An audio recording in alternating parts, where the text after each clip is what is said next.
it comes to improvising, it's really important to know the scales that work over certain chords. In this episode, we're going to talk about 6 different scales and the type of chord progressions you can play over them.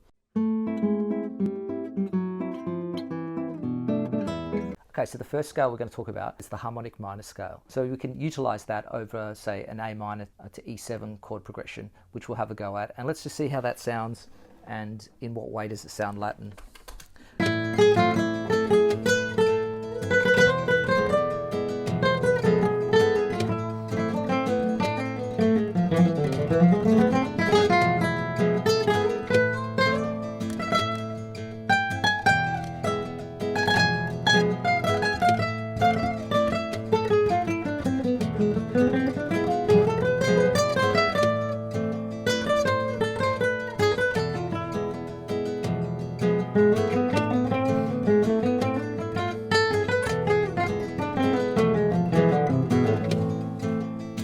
So I started that reasonably slowly and then I sort of built up the scale along the fretboard. And the harmonic minor scale is the same as a natural scale, but has a raised 7th. Okay, so let's try that in A minor.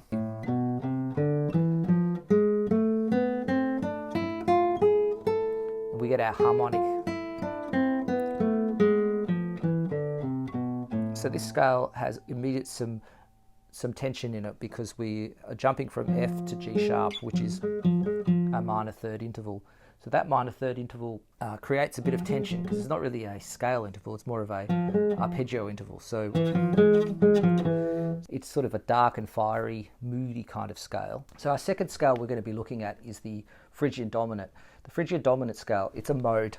It's a mode of the harmonic minor scale. So really, we're just going to play a harmonic minor scale, but we're going to start it on the 5th degree. So we're going to play the E Phrygian Dominant, which is an A harmonic minor, which is what we just played, and we're going to start it on an E. So instead of starting it on there, we're going to start it on here, on the E.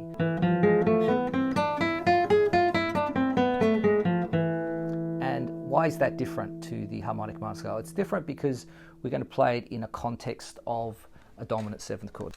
So we're going to play that over an E7, but I'm going to play with the capo just to make it sound a little bit different. So it's an E7 capo 2. So we're going to go 1, 2, 3, 4, 5, 6.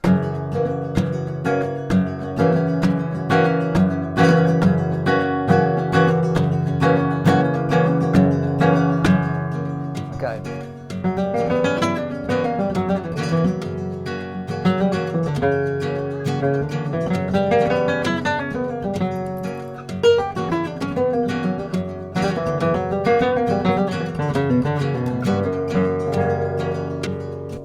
Okay, so you probably wouldn't play that for the whole piece, but I enjoy doing that, using that scale when we're particularly sitting on a dominant 7th chord, like an E dominant 7th. Okay, I just got to do a video.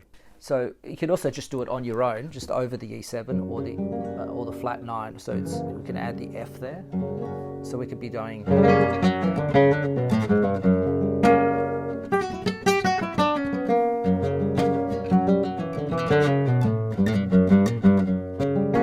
So that's a really sort of common flamenco sort of sound, and they use the Phrygian Dominant a lot.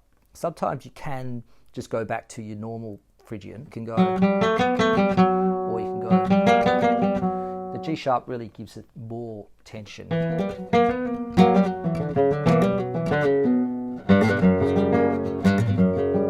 So it really depends how you want to. You can sort of interchange between those two.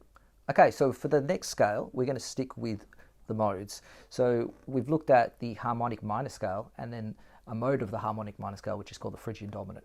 And now we're going to look at the Lydian mode, which has a different feel, and it's often used in Rodeñas, and I use it a lot in my own playing because it's just a beautiful ethereal sounding mode, and it's the Lydian mode. So what we're going to do is play a D Lydian scale over a D major chord. Here's our D major chord. We're going to tune down to D. So just tune that low string down to D. So we get that nice open D. We're going to play a D Lydian, which is D, E, F sharp, G sharp, A, B, C sharp, D. And keep on going.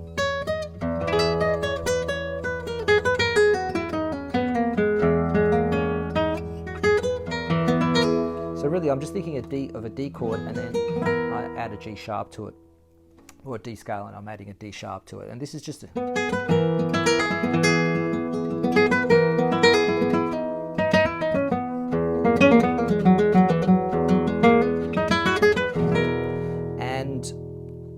often hear it in a Rodeña with like a slow tremolo.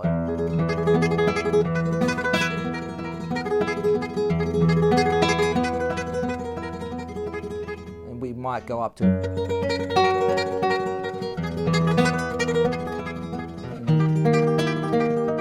so oftentimes you go from a D up to an E, and then it resolves back down to a D flat or an E sharp, which is often what happens with a Lydian scale. You have the Lydian mode, and it tends to like to go back one chord down, which is kind of the Phrygian. So it's going from Lydian to Phrygian.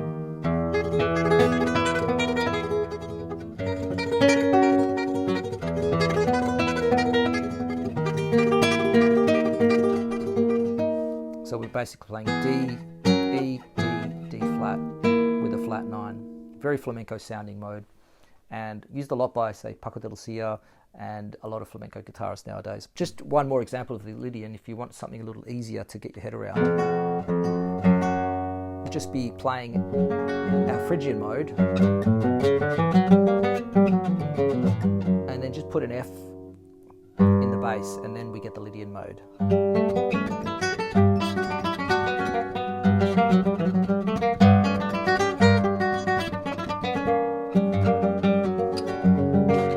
And then resolves to the E. So it's basically F to E. Whenever you hear that kind of,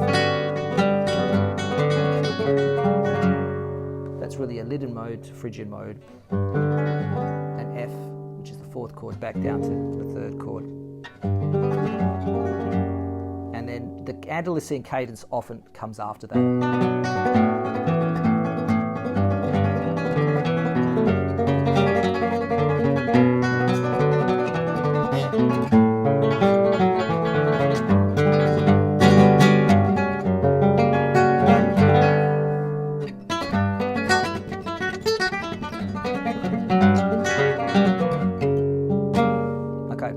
We're up to our 4th scale, the minor pentatonic scale. The minor pentatonic scale is used a lot in Latin music, Latin jazz. So let's just set up a Latin blues, and we'll just use a pentatonic over it just to hear how it sounds. And I do have another video on this. You can go to the link above, talking a little bit further about this.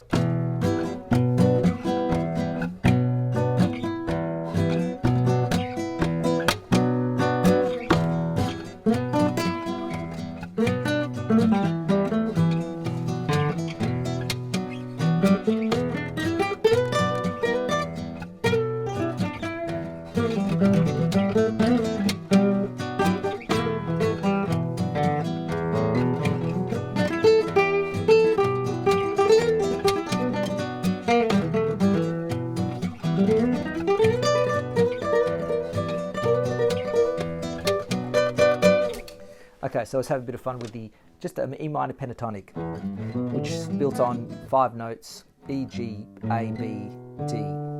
Okay, those 5 notes. And I've just got different places that I play them.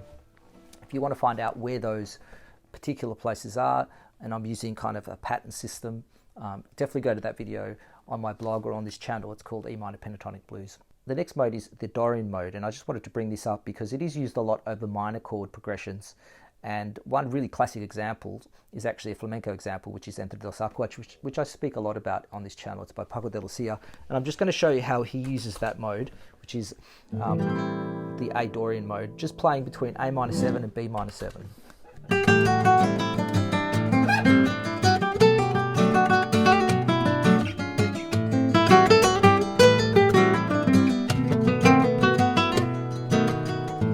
Okay, so that's the intro from Entre Dos Aguas, and it's an A minor scale like we did at the start, but instead of playing a G sharp, we add a F sharp. So we get A, B, C, D, E, F sharp, G. That's your Dorian scale.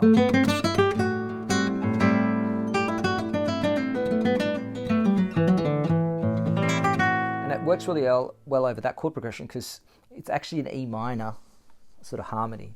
He's going A minor, B minor, A minor, B7, and then when we hit the next section, we do an Andalusian cadence in E minor because the whole first section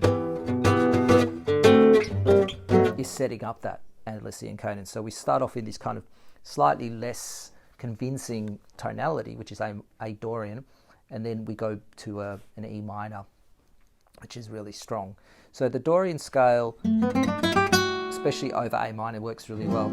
There's examples of Latin jazz where if I set up a Bossa Nova over that scale,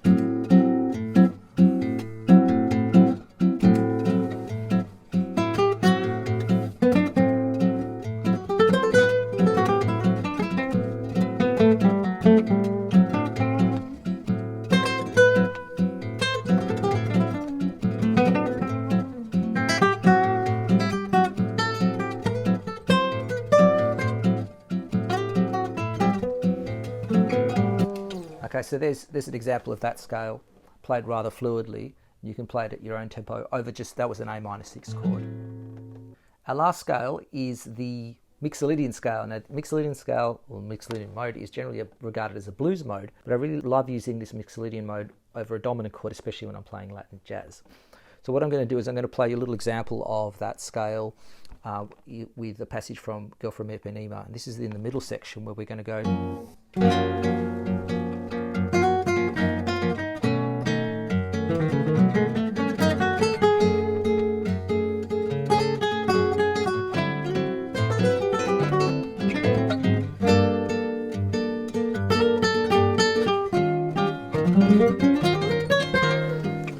So I was slipping in some Mixolydian mode in there. So basically, the Mixolydian mode I'm playing over the B9, the D9, and the E flat 9. So over each of those chords, I'm playing,